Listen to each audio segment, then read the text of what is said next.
warahmatullahi wabarakatuh. Alhamdulillah, wassalatu wassalamu ala rasulillah. Alhamdulillah hari ini kita bisa bertemu kembali, yang sama-sama kita hormati kita tercinta ya. Alhamdulillah dia sudah hadir dari tadi ya. Mudah-mudahan Allah senantiasa memberikan beliau kesehatan, keberkahan dan sehat panjang ya.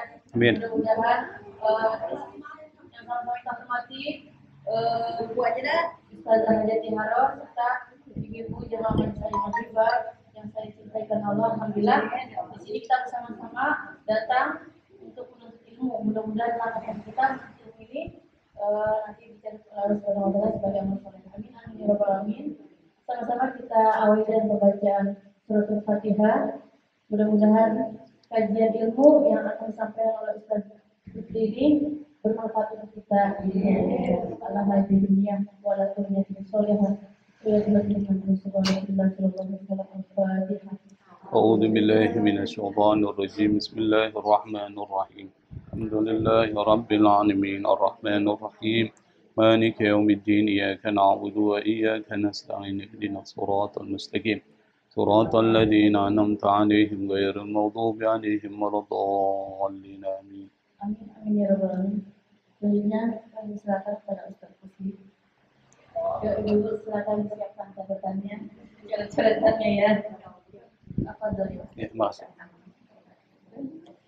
Assalamualaikum warahmatullahi wabarakatuh.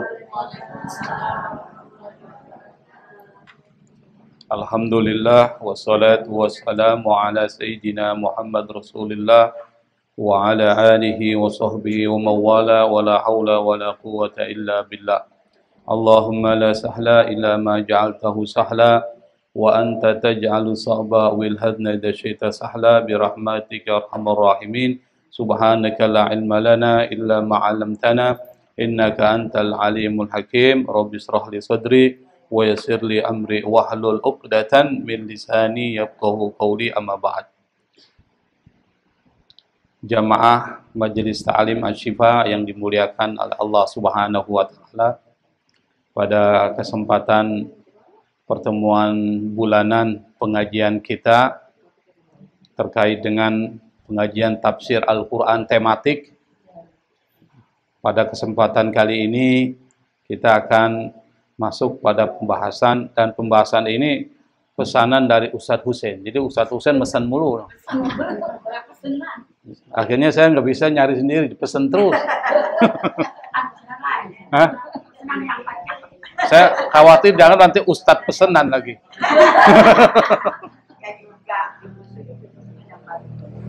Beliau minta dijelaskan, yang penjelasan ini sebenarnya perpanjangan dari pengajian tafsir di Masjid Nurul Iman. Jadi di Masjid Nurul Iman kemarin kita masuk penjelasan tentang satu ayat yang bicara tentang sujudnya malaikat kepada Adam.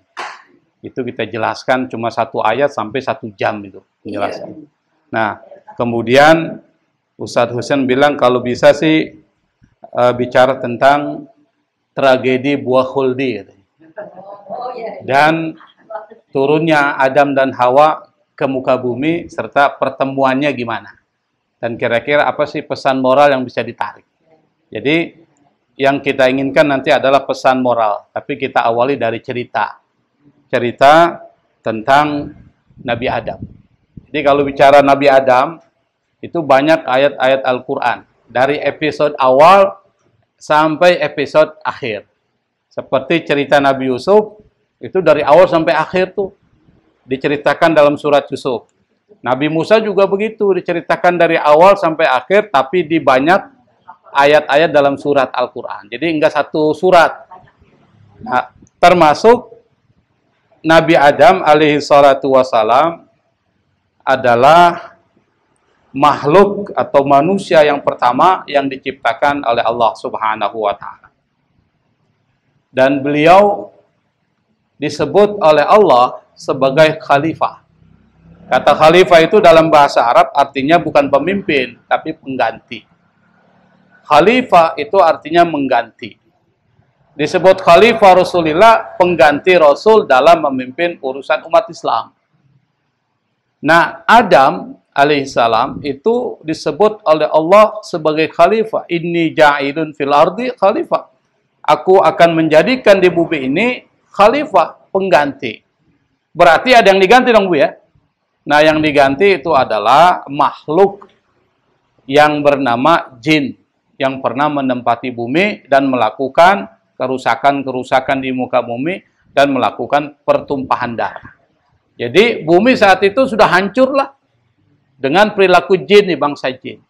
Lalu kemudian Allah turunkan malaikat untuk menumpas, membasmi jin-jin tersebut. Nah, nanti ada jin yang saat dibasmi oleh malaikat itu ada yang masih kecil. Namanya Azazil. Nah, pada saat ketika sudah dibasmi, nah Azazil ini kemudian diajak ke langit bersama para malaikat. Yang kemudian pada saat ketika Allah sudah ciptakan Adam, lalu Allah perintahkan kepada malaikat semua untuk sujud kepada Adam. Sujud kepada Adam itu ada dua penafsiran. Yang dimaksud sujudnya itu adalah meletakkan dahi ke tanah, yang targetnya itu adalah Adam tetapi tujuannya Allah. Sama dengan kita sujud menghadap kiblat Ka'bah.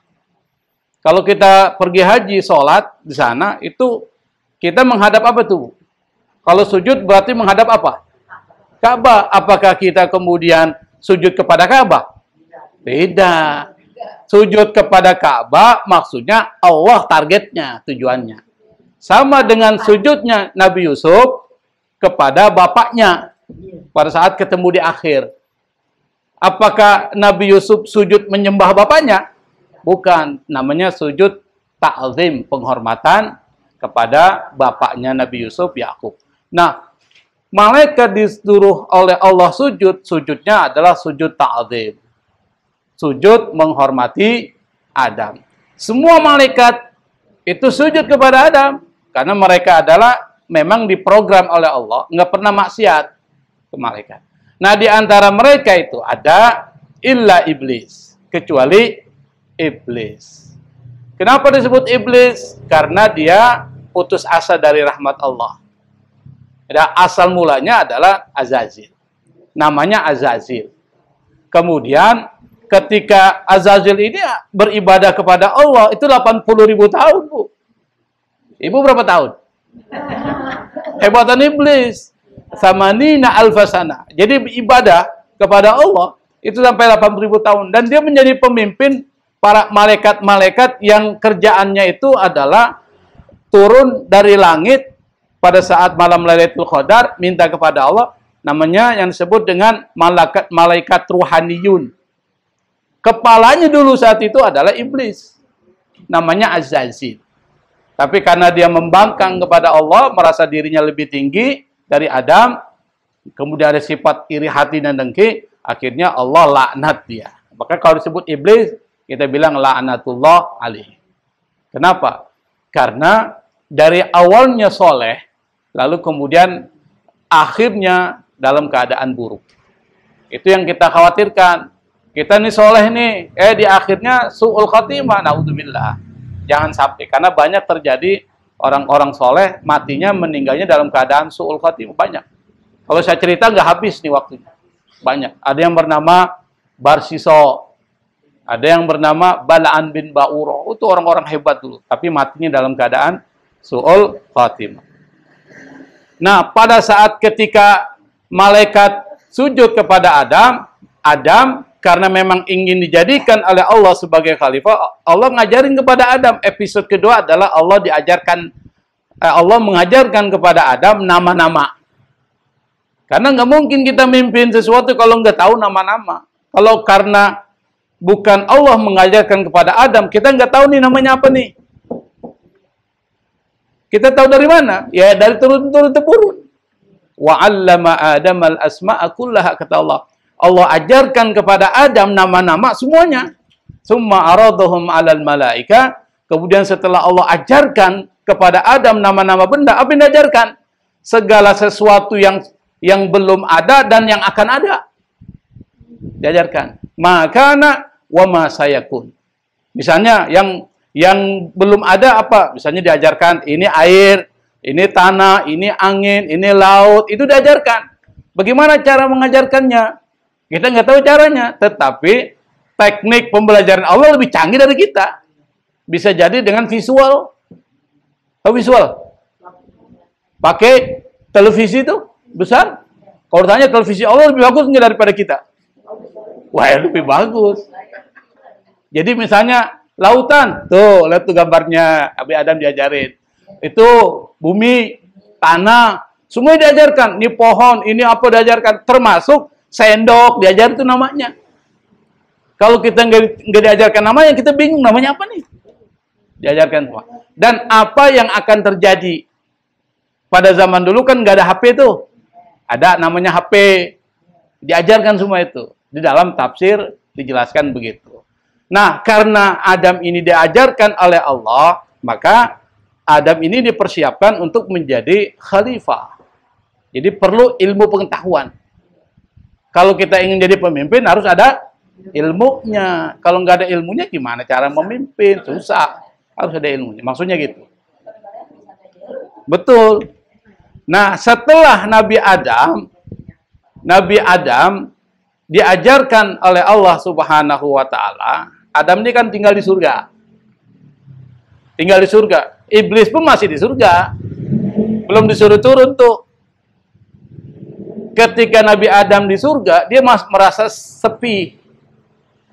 Padahal bayangkan kita kalau di surga semuanya serba enak. Tapi karena sendirian, enak nggak? Enak. Meskipun kita makan buah-buahan, tapi sendiri, nggak enak. Nabi Adam bilang, alangkah enaknya kalau ada temannya nih. Allah tahu. Pada saat ketika Nabi Adam tidur, pas dia bangun, tiba-tiba ada seorang makhluk perempuan, Siti Hawa. Yang satu udah meninggal, ini masih menunggu antrian. Dulu dah yang lebih tua katanya. Ini Adam kaget. Man anti, siapa engkau? Saya adalah perempuan katanya. Kamu diciptakan untuk apa? Untuk menemanimu. Karena memang Allah tahu apa yang terbesit dalam pikiran Adam. Nah, kemudian akhirnya Siti Hawa itu diciptakan min nafsin wahidah. Nafsin wahidah itu artinya satu makhluk.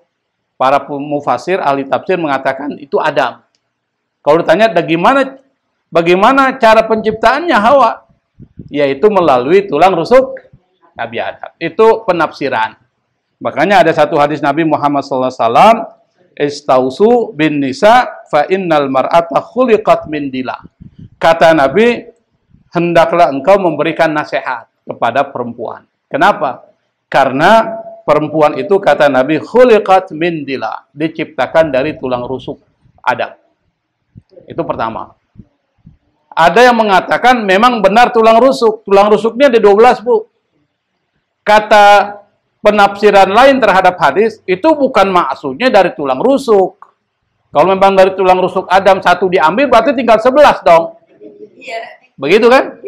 Yang dimaksud adalah almar'atu kaddila.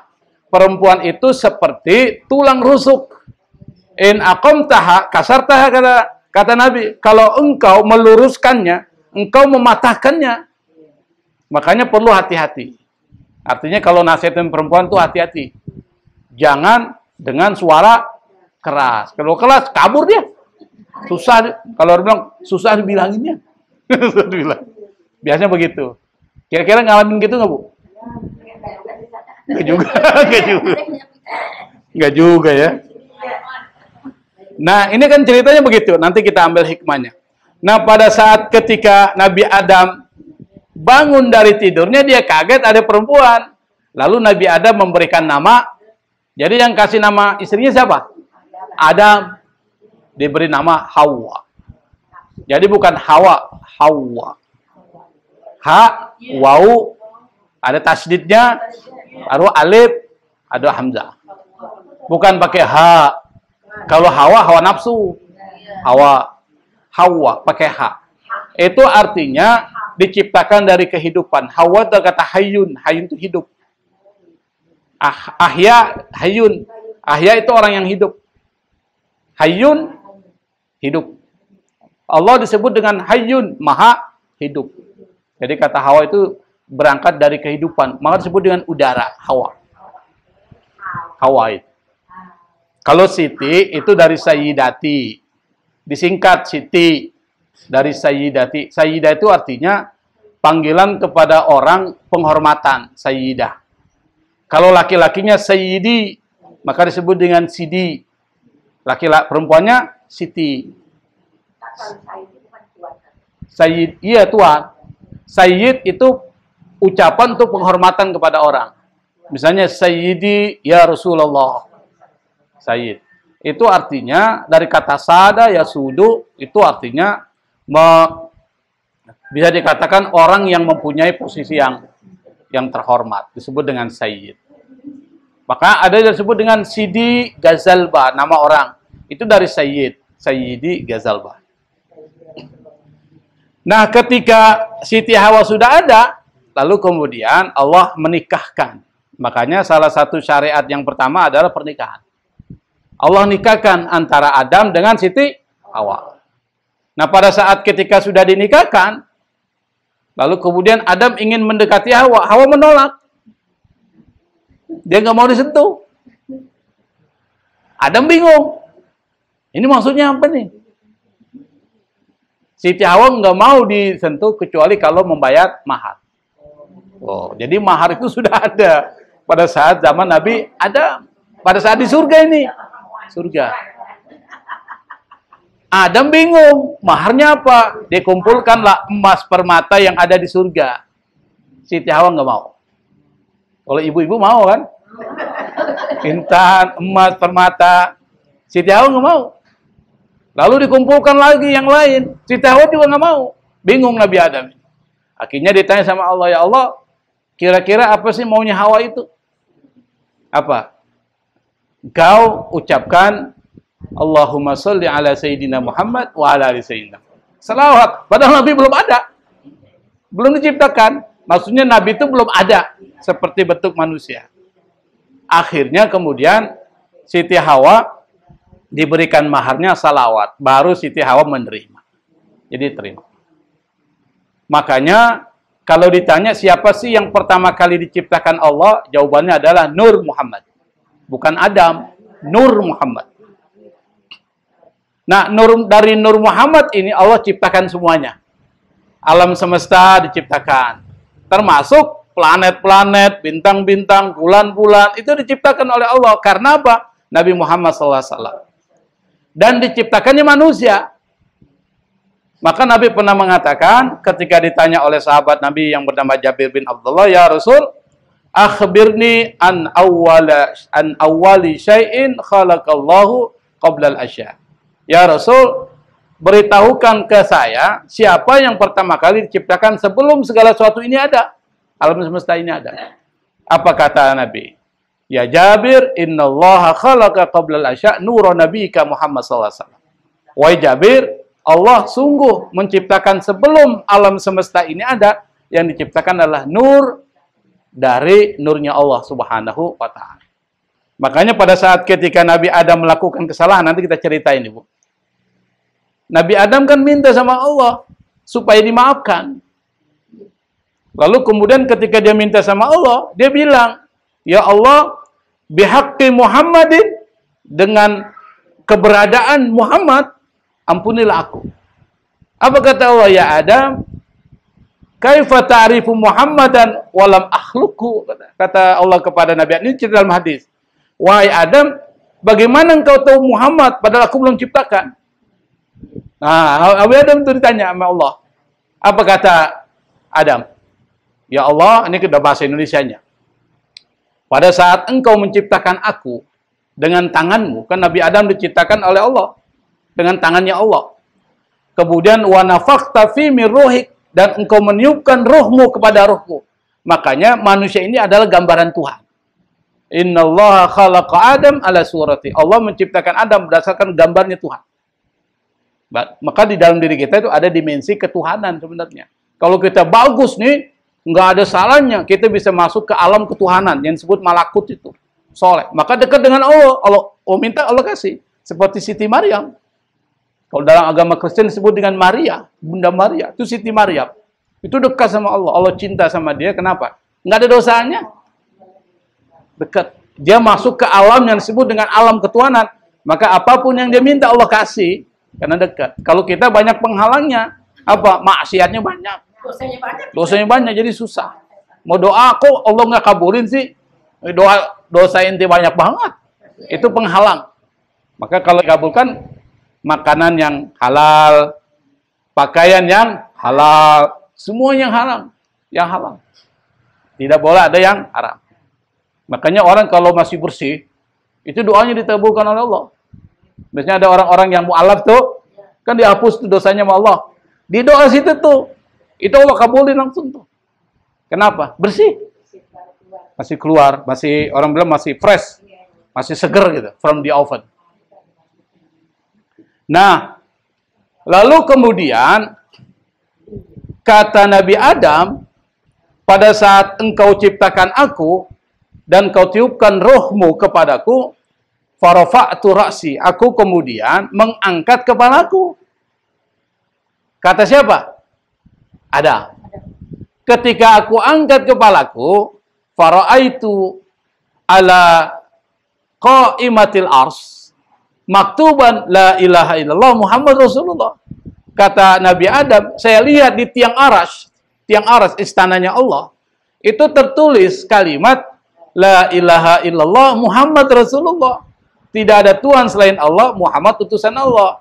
Saya berpikiran bahwa orang ini orang spesial nih. Karena nggak mungkin disandingkan kepada namamu ya Allah yang Maha Agung. Maka saya berdoa dengan menggunakan wasilah Muhammad. Apa kata Allah? Ya Adam, mintalah kepadaku dengan wasilah Muhammad, pasti akan aku kabulkan permohonanmu. Makanya kita kalau lagi doa itu, kita menggunakan wasilah. Ya Rabbi salli ala Muhammad. Biasanya ya Rabbi bil Mustafa. Ya Allah dengan Mustafa itu. Mustafa siapa? Nabi Muhammad.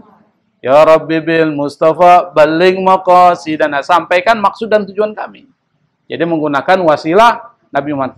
Apa dasarnya? Itu tadi hadis Nabi. Mintalah engkau kepadaku dengan wasilah Muhammad, saya akan kabulkan permohonan. Maka kita pakai wasilah. Ada orang yang bilang nggak boleh itu wasilah, tawassul. Yang nggak usah pikirin lah, masing-masing ada pendapatnya. Yang penting nggak saling menyalahkan lah. Islam kan luas sekali. Nah, akhirnya terjadi perkawinan itu antara Adam dan Hawa. Lalu kemudian kata Allah, wa qulna ya Adam uskun anta wa zawjukal jannah wa kula minha ragadan haitsu syi'tuma wa la taqrabu hadhihi syajarah fatakuna minal zalimin. Ini ayat ini penting, ayat ke-35 surah Al-Baqarah. Kata Allah, kami berkata, kata Allah, ya Adam, wahai Adam, uskun anta, tinggallah engkau, wa zawjuka, dan istrimu yang sudah jadi istrimu itu, wa zawjukal jannah, di surga, wa kulla minha ragadan haitsu syi'tuma, dan makanlah dari buah-buahan surga semaumu. Enggak dibatasi, ragadan haitsu syi'tuma, tidak dibatasi sesuai kemauanmu. Enak gak tuh? Jadi surga enak. Nah pertanyaannya, surga yang mana nih? Surga yang ada di langit, yang insya Allah kita akan dimasukkan oleh Allah ke dalam surga itu, atau surga yang lain? Nah para ulama itu berbeda pendapat. Ada yang mengatakan bukan surga yang dimana kita akan nanti akan dimasukkan di akhir. Bukan itu katanya, kata ulama. Tapi ada surga memang yang bersifat tidak abadi di situ. Ada katanya. Tapi ada yang mengatakan yang paling kuat pendapat surga yang akan kita masuki nanti. Jadi Nabi Adam itu tinggal di surga bersama Siti Hawa, dan di situ ada iblis masih tinggal di surga. Iblis yang dilaknat oleh Allah masih di situ. Iblis ini dia minta sama Allah karena nggak setuju sama Adam, kan dilaknat tuh. Dia bilang sama Allah, ya Allah, anzirni ila yaumi yub'atsun. Kalau begitu tangguhkan aku sampai hari kiamat. Jadi iblis nggak pernah mati dari bangsa jin. Dan iblis ini menikah, kawin, dan dia punya anak keturunan. Bayangkan iblis punya anak dan beranak pinak, dan kerjanya iblis itu menggoda anak cucu Adam dari atas, dari bawah, dari kanan, dari kiri. Pokoknya dia sampai Anda mau meninggal pun digoda. Sakaratul maut. Makanya pada saat sakaratul maut, Bu, itu nanti ada 2 setan yang diutus oleh iblis tuh. Yang satu berada di sebelah kanan kita, yang satu sebelah kiri kita kepada saat sakaratul maut. Yang di sebelah kanan bilang, masuklah engkau ke dalam agama Yahudi. Kun Yahudiyah. Masuklah ke agama Yahudi karena itu adalah agama terbaik. Kata siapa? Setan yang datang menyerupai wajah bapak kita. Wajah bapak. Kalau enggak mempan, wajah ibu. Sebelah kiri. Yang wajah ibu ini datang bilang sama kita itu, masuk agama Kristen. Kristen agama terbaik. Biasanya kalau datang orang tua, hati kita luluh nggak? Loh, hati-hati, Bu. Bisa luluh. Makanya ada orang lagi dalam keadaan sakaratul sakit, dia bilang, tadi saya didatangi oleh ibu. Cerita. Padahal itu bukan ibunya. Itu setan yang menyerupai ibu dan ngajak masuk ke dalam agama Kristen atau Yahudi. Kalau seandainya dia mengatakan iya, keluar dari Islam, mati dalam keadaan su'ul khatimah. Setan itu nggak akan pernah menyerah. Nah, salah satu yang perlu kita tiru dari iblis, apanya, Bu? Istiqomahnya. Tapi istiqomahnya menggoda orang. Tapi kita ambil istiqomahnya, tidak pernah pantang menyerah. Tidak pantang menyerah, itu iblis. Itu yang perlu kita contoh. Jadi ada juga baiknya. Tapi istiqomahnya iblis adalah mengajak kepada keburukan. Dan sampai kita mau meninggal pun, kita akan diajak oleh iblis keluar dari agama Islam. Itu episode berikutnya dari Adam. Nah, setelah digoda, awal mulanya yang digoda itu adalah Siti Hawa. Adam kuat imannya. Adam kuat imannya. Siti Hawa itu digoda terus-menerus oleh iblis dengan bahasa yang meluluhkan hatinya.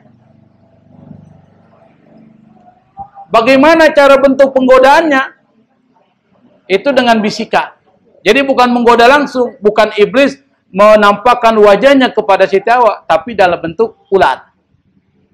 Makanya ular itu nanti dikeluarkan dari surga. Dalam bentuk ular. Ini tafsir ya. Mau percaya tidak nanti dicek tafsirnya. Dalam bentuk ular itu membisikkan bahwa swasa ilaihi syaitan. Jadi bukan bahasanya ngajak ngobrol. Bahwa swasa ilaihi syaitan, setan itu memberikan was-was kepada siapa? Kepada Siti Hawa. Yang kemudian terus-menerus dilakukan. Lalu kemudian Adam pun menjadi lupa dengan apa yang menjadi perintah apa? Perintah Allah, la taqraba hadhis syajarah. Jangan kalian mendekati pohon ini. Sebenarnya pohon ini nggak penting-penting amat. Tapi yang penting itu perintah Allah. Bukan soal pohonnya ya, tapi perintah. Adam, karena iblis tahu kelemahan manusia, dia bilang, ya Adam, kau tahu kenapa Allah melarang kau mendekati pohon ini? Supaya engkau tidak menjadi kekal dan tidak menjadi malaikat. Itu terus-menerus. Cobalah dekati pohon ini. Akhirnya Siti Hawa lalu mengajak Adam. Adam kemudian menjadi apa istilahnya itu? Kalau udah diajak terus-menerus gimana tuh, Bu? Dirayu oleh istrinya. Lulu kemudian dia dekati pohon itu. Bukan cuma dekati, dia makan buahnya. Fa'akala minha. Lalu kemudian dia makan buah khuldi itu, fabadat lahuma sau'atuhuma. Pakaiannya kemudian terlepas. Yang kelihatan auratnya. Adam dan Hawa malu, diambillah daun-daunan surga. Nah, ditutup itu aurat-auratnya. Nah, kemudian Nabi Adam dan Siti Hawa itu tinggal di surga selama 100 tahun. Jadi 60 tahun aja di surga itu, Bu. Kira-kira lama nggak? Nggak lama. 100 tahun. Kalau kita maunya kan selamanya. 100 tahun tinggal di surga, lalu kemudian karena Adam dan Siti Hawa melakukan kesalahan, wa asau Adamu rabbah, Asam kemudian berbuat maksiat kepada Tuhannya karena tidak menaati perintah Allah supaya tidak mendekati pohon yang disebut dengan pohon khuldi dan buah khuldi. Akhirnya Allah Subhanahu wa taala perintahkan Adam turun ke bumi. Jadi Adam diturunkan dan Siti Hawa pun diturunkan, tapi tidak bersatu, terpisah. Yang diturunkan 4. Yang pertama Adam diturunkan menurut satu penafsiran di India. Di India tempatnya Sahrukan. Kucu-kucu hutahe. Amitabh Bachchan. Banyak tuh Amitabh Bachchan, Dharmendra, Jitendra, Hema Malini. Dulu saya pecinta India dulu. Sekarang udah taubat. Terlalu lama India itu nontonnya, capek. India itu adalah kalau film nggak pernah 1 jam, 2,5 jam. Capek. Makanya sekarang udah taubat. Sekarang nontonnya film Korea. Kalau Korea lebih ini cepat. Kalau film India sama Cina lama episodenya. Siti Hawa diturunkan di Jeddah. Makanya kuburannya di Jeddah. Siti Hawa diturunkan di Jeddah. Iblis diturunkan di satu tempat dekat dengan Basrah, Irak. Sementara ular itu diturunkan di Isfahan, di daerah dekat Iran, Isfahan. Jadi tempat diturunkan itu semua. Makanya iblis udah nggak bisa lagi naik ke atas, turunkan semua. Tapi iblis tetap menggoda. Itu menggoda terus dari awal Adam turun sampai akhir, sampai sekarang nih, sampai hari kiamat. Nah, pada saat ketika mereka turun terpisah, Adam mencari Hawa. 100 tahun nggak ketemu. 100 tahun dia itu mencari-cari. Dan masing-masing sudahlah sesuai dengan apa yang dia lakukan. Bayangkan, Bu, 100 tahun suami istri nggak ketemu. Ibu 1 jam aja udah, halo, Pak di mana Pak? Meriang. 100 tahun. Bisa bayangkan itu. Jadi Siti Hawa ditempatkan di Jeddah, Adam di India. Jauh nggak tuh? Jauh. Belum ada pesawat terbang. Belum ada transportasi tuh. Kira-kira gimana carinya? Belum ada juga laporan orang hilang. Kalau ada laporan hilang kan enak tuh. Ada bingung nyari sampai 100 tahun nggak ketemu. Akhirnya kemudian tiba-tiba Allah Subhanahu wa taala memerintahkan malaikat Jibril, dia perintahkan untuk menemui Adam lalu kemudian diperintahkan untuk melaksanakan haji. Jadi Ka'bah itu udah ada pada zaman Nabi Adam. Sudah ada. Dan malaikat itu tawaf di Ka'bah di bumi, malaikat bumi ya, kan malaikat ada 2. Ada malaikat bumi, ada malaikat langit. Kalau malaikat bumi sekarang ini ada nih di hadapan kita. Dia ada di sekitar kita nih. Itu malaikat bumi. Apa kerjanya? Kerjaannya mendatangi majelis-majelis ilmu. Nanti disebutkan namanya Ibu Tiharoh satu. Disebutin satu-satu tuh. Siti Hawa sebutin. Di siapa? Di hadapan makhluk yang lebih mulia daripada makhluk yang ada di bumi, yaitu malaikat. Disebutin tuh. Jadi masing-masing ngelapor kepada Allah. Kerjaannya itu tadi. Menghadiri majelis zikir dan majelis ilmu. Makanya orang-orang yang ada di majelis ilmu itu tenang. Ada perasaan enak, nyaman. Biasanya begitu. Kenapa? Memang malaikat doain. Coba kalau ibu ke pasar, nggak tenang. Coba aja. Aduh, apa nggak bawa duit? Coba aja ilmu, nggak bawa duit, tenang.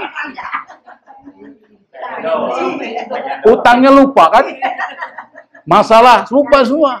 Hilang. Kenapa? Memang Allah udah janji. Kata Nabi, barang siapa orang yang menghadiri majelis ilmu, pertama, hafathumul malaikat. Malaikat ada di sekitar kita. Wa ghasyiyatuhumur rahmah. Kasih sayang Allah akan meliputi kita. Wa dzakarahumullahu fi man indah. Allah kemudian menyebutkan nama-nama kita di hadapan makhluk yang lebih mulia dari kita. Yaitu siapa? Para malaikat. Disebutin satu-satu. Ini saya bangga dengan hamba-hamba saya nih seperti ini disebutin. Jadi luar biasa itu orang-orang yang hadiri majelis ilmu. Makanya karena majelis ilmu itu adalah satu kebaikan, maka jangan berharap banyak orang yang datang. Tapi kalau konser, banyak. Biasanya begitu, Bu. Mahal pun dia beli, dia bayar tiket. Ya. Makanya kalau ilmu, males lah. Kenapa? Memang setan lo bisiki, jangan.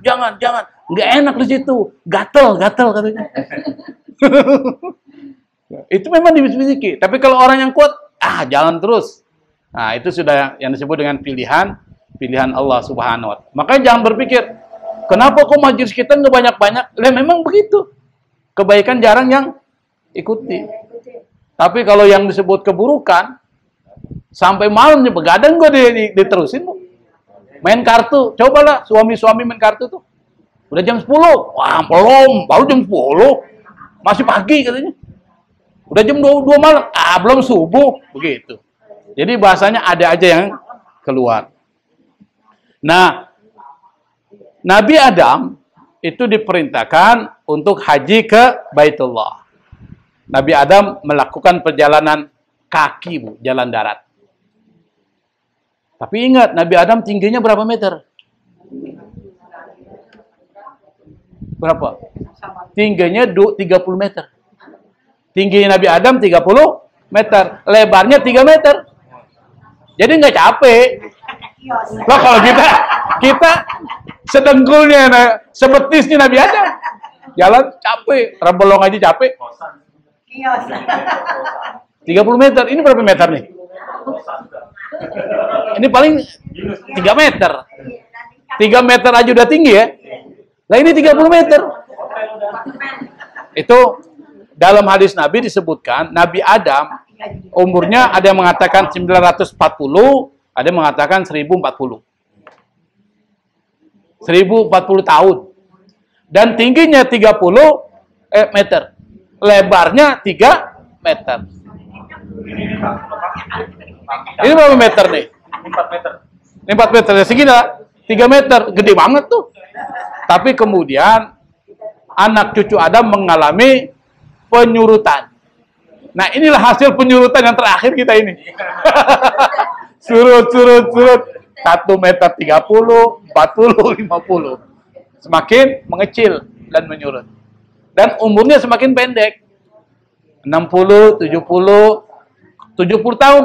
Kalau sudah 70 tahun udah sakit-sakit, pegel, macam-macam dah, asam urat, asam linu, asam sulfat, semuanya masuk. Artinya memang Allah sudah takdirkan kalau makhluk terakhir itu umurnya pendek-pendek. Enggak seperti zaman-zaman lalu. Nabi Adam berjalan ke wilayah barat sampai ke Syam, Syria. Dari India ke Syria. Jalan kaki. Bukan merayap, tapi jalan kaki tuh. Tapi langkah kakinya, ya karena panjang kan, ya lebih cepat. Dan badannya kuat, nggak seperti kita. Bahasanya raksasa, 30 meter. Dari India, berjalan ke Syria, wilayah barat, ke arah barat, sampai masuk ke Mekah. Di situ dia tawaf. Datang ke Multazam. Ibu tahu Multazam? Ya, ada pernah pergi haji, umroh, itu ada multazam. Kata malaikat kepada Nabi Adam, ya Adam, akuilah segala dosa-dosamu di sini. Allah akan ampuni semua dosamu. Jadi makanya kalau depan multazam kita mengakui dosa di hadapan Allah dan minta diampuni. Multazam. Ya hampir sama. Masa ukurannya segini? Iya. Kalau ukurannya kayak kita keinjek. Dia sama, pasti sama. Makanya di Jeddah ada yang bilang, ini kok kuburan panjang amat. Lah kuburannya Siti Hawa. Panjang itu. Panjang bener katanya. Saya bilang, kok kuburan orang begini, nggak percaya. Loh, Siti Hawa tingginya seberapa sama dengan Nabi Adam? Sama mungkin. Nah, mungkin kecil. Pikiran kita kan gitu. Nah, setelah sampai di Multazam, kemudian dia melakukan tawaf di Ka'bah sebanyak 7 kali. Jadi, ritual haji udah ada di zaman Nabi Adam. Kemudian setelah itu, dia berada di Mina. Di Mina. Maka nanti Musdalifah itu adalah yang disebut dengan pertemuan. Berada di Mina, Nabi Adam dibilang oleh malaikat Jibril, nanti kau jalan ke satu tempat. Di wilayah Jeddah ini, di Jeddah. Satu tempat, nanti aku akan temukan Hawa. Akhirnya berjalan, ketemulah di satu tempat yang kemudian namanya menjadi Jabal Rahmah. Nah, Jabal Rahmah sekarang sudah ditutup, Bu. Nggak bisa lagi kita ke atas. Kenapa? Karena banyak orang yang melakukan sesuatu yang menurut orang-orang Saudi dianggap itu bid'ah. Jadi ditutup. Dulu kita bisa naik ke atas. Nah, disebut Jabal Rahmah. Di sini adalah pertemuan antara Nabi Adam dan Siti Hawa setelah terpisah selama ada yang mengatakan 100 tahun, ada yang mengatakan 300 tahun. Baru bertemu. Nah, disitulah kemudian salah satu doa dari Nabi Adam yang diajarkan oleh Allah supaya diampuni oleh Allah adalah Rabbana dhalamna anfusana wa illam taghfir lana wa tarhamna lanakunanna minal khasirin. Nah, ini harus jadi doa kita. Jadi ambil doa itu habis setiap sholat. Jadi bacalah doa-doa yang ada di Quran, lebih bagus. Misalnya Rabbana atina fid dunya hasanah, itu doa di Quran. Rabbana gfirli, kan ada Rabbana gfirli, atau ada Rabbana gfirli wali walidayya walil mu'minin yauma yaqum hisab. Ada. Itu Al-Quran. Ada Rabbi gfirli wali walidayya warhamhuma kama rabbayani shaghira. Itu di Quran. Jadi doa ambil dari Al-Quran. Bukan jangan sih, boleh juga dari sendiri, tetapi bagusnya dari Al-Quran. Nah, Rabbana dhalamna, kemudian apa lagi? Rabbana ighfir lana wa li ikhwanina alladziina sabaquna bil iman. Terus ada lagi tuh, Rabbana la tuzigh qulubana ba'da idh hadaitana. Itu penting supaya kita matinya nggak ke dalam keadaan su'ul khatimah. Itu penting doa tuh. Rabbana la tuzigh qulubana ba'da idh hadaitana wa hab lana min ladunka rahmah innaka tawwab. Supaya mati tidak dalam keadaan su'ul khatimah. Kedua, supaya diampuni oleh Allah. Rabbana dhalamna anfusana wa illam taghfir lana farhamna lanakunanna minal khasirin. Jadi ceritanya seperti itu, Bu. Nah, sekarang apa pesan moralnya? Yang pertama, setan itu nggak akan pernah lelah menggoda kita.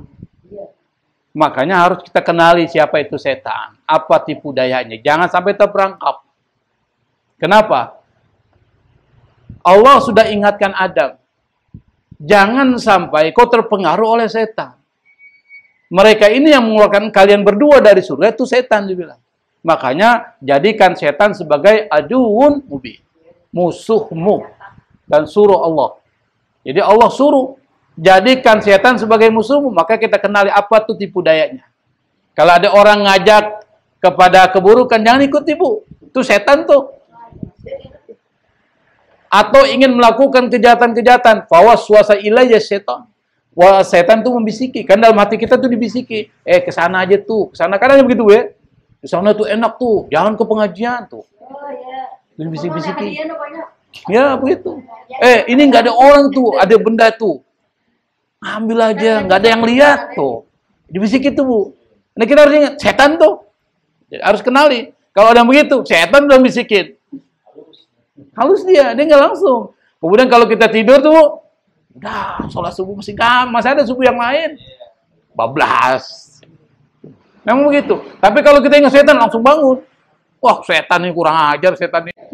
Misalnya begitu. Jadi jadikan musuh. Yang kedua, kalau melakukan kesalahan, jangan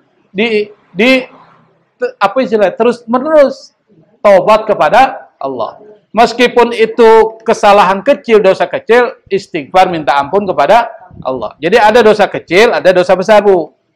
Kalau dosa kecil itu, misalnya kadang-kadang kita bohong nih. Dari mana? Udah belakang. Padahal maksudnya dari mana kan? Bohong dia. Itu dosa kecil. itu bisa diampuni oleh Allah kalau kita banyak baca tahlil. La ilaha illallah, subhanallah, bihamdi, subhanallah, itu dilakukan, itu bisa menghapus dosa kecil. Innal hasanat yuzhibna sayyi'at. Kebaikan-kebaikan menghilangkan keburukan. Yang dimaksud hasanat karena mufassir itu adalah tahlil. Kalimat la ilaha illallah atau istighfar atau tasbih itu bisa menghilangkan dosa kecil. Tapi kalau dosa besar itu harus minta ampun kepada Allah, taubatan nasuha. Misalnya kita bunuh orang misalnya, atau kita melakukan durhaka sama orang tua kita, itu minta ampun sama Allah. Kalau orang tua sudah meninggal, yang pertama ya datangi kuburannya, ziarah kuburnya, doakan dia, dan sambung tali silaturahmi dengan saudara-saudara ibunya atau bapaknya. Begitu caranya. Dan bersedekah atas nama orang tua. Jadi kalau kita sedekah, jangan lupa, saya sedekah ini meskipun 10.000, niatin buat kedua orang tua saya, saudara-saudara sudah meninggal, dan semua orang-orang muslim, baik laki-laki maupun perempuan. Jadi semuanya dapat. Jangan langsungin nawa. Borongan aja. Kita dapat pahalanya, mereka dapat pahala, semuanya dapat pahala. Nggak ada yang dirugikan. Itu hebatnya. Yang kedua adalah kita harus kasih sayang kepada makhluk Allah, anak cucu Adam. Ini semua anak cucu Adam. Agama apapun ya, Kristen, apalagi Yahudi, Hindu, Buddha, itu anak cucu Adam. Jadi jangan kemudian kita menghina agamanya atau menghina orang karena agamanya. Kita harus berbuat baik kepada mereka, kasih sayang kepada mereka. Kecuali kalau mereka melakukan kejahatan, itu urusan negara untuk menghukum mereka. Kalaupun kita mau menghukum, yang dihukum adalah perbuatannya, bukan orangnya. Perbuatannya. Maka kasih sayang menjadi penting. Kenapa? Karena pertemuan antara Adam dan Siti Hawa itu karena kasih sayang Allah.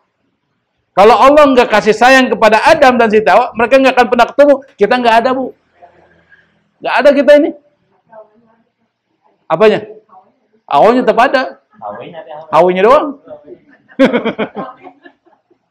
Bayangkan kalau dia nggak ketemu ini. Nggak ada yang namanya. Jadi Nabi Adam, Siti Hawa itu punya anak 40 laki-laki, 40 perempuan. Banyak. Kalau nggak banyak, nggak berkembang. Karena dia makhluk pertama kan. 40 laki-laki, 40 perempuan. Yang pertama itu adalah Qabil punya saudara perempuan, kembar. Iklimah namanya. Cantik dia, orangnya cantik. Kedua Habil punya saudari perempuan, biasa saja. Maka Nabi Adam kemudian menikahi, jangan satu perut. Ada satu perut kan? Ini kan satu perutnya, Qabil dengan Iklimah satu perut. Jangan menikahi satu perut, tapi disilang. Qabil menikahi saudarinya Habil. Habil menikahi saudarinya Qabil. Meskipun dua-duanya anak cucu Adam, pada zaman itu boleh menikah saudara. Boleh. Menikah sudah boleh. Kenapa? Belum ada orang. Masa mau nikah sama sapi? Karena nggak ada orang kan? Boleh. Nah, disitulah muncul tragedi nanti. Tragedinya banyak. Ini nanti dijelaskan oleh Al-Quran. Nah, kemudian ini berlangsung. Semakin banyaklah manusia kan. Pada zaman Nabi Yakub ada syariat. Kalau laki-laki menikahi kakak adik sekaligus, perempuan punya adik perempuan, nikahi sekaligus, boleh. Misalnya Nabi Yakub menikahi Rahel dan Lea. Lea dan Rahel kakak adik. Itu boleh. Zaman Islam nggak boleh. Wa antajma'u bainal ukhtaini illa ma qad salaf, kata Allah, jangan kau nikahi kakak adik sekaligus dua-duanya. Kecuali kalau turun ranjang boleh. Misalnya gini, kalau kita nikahi si A, si B, kakak adik ini kakak kandung, nggak boleh. Nah kalau kita nikahi si A meninggal, lalu kita nikahi B, boleh. Itu namanya naik ranjang. Jangan turun ranjang. Kalau turun ranjang nggak kawin-kawin.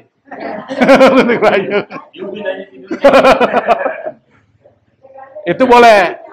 Nah, jadi syariat Islam itu, Bu, syariat Allah itu fleksibel, lentur. Dulu boleh, sekarang jadi enggak boleh, dan seterusnya. Itu namanya syariat sebelum Islam.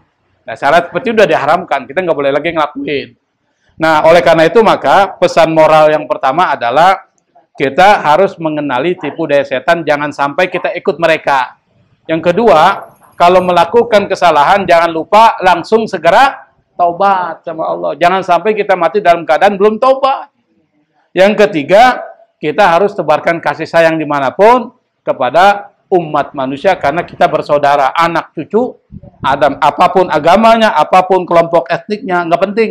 Kalau dia adalah manusia, kita harus menghormati mereka. Kecuali kalau mereka melakukan sesuatu yang itu bisa membahayakan, nah baru ada yang disebut dengan aturan atau syariat yang ditetapkan Allah yang lainnya.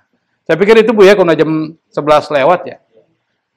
Kalau ada yang ingin ditanyakan, saya persilakan. Allahu musta'an. Assalamualaikum warahmatullahi wabarakatuh.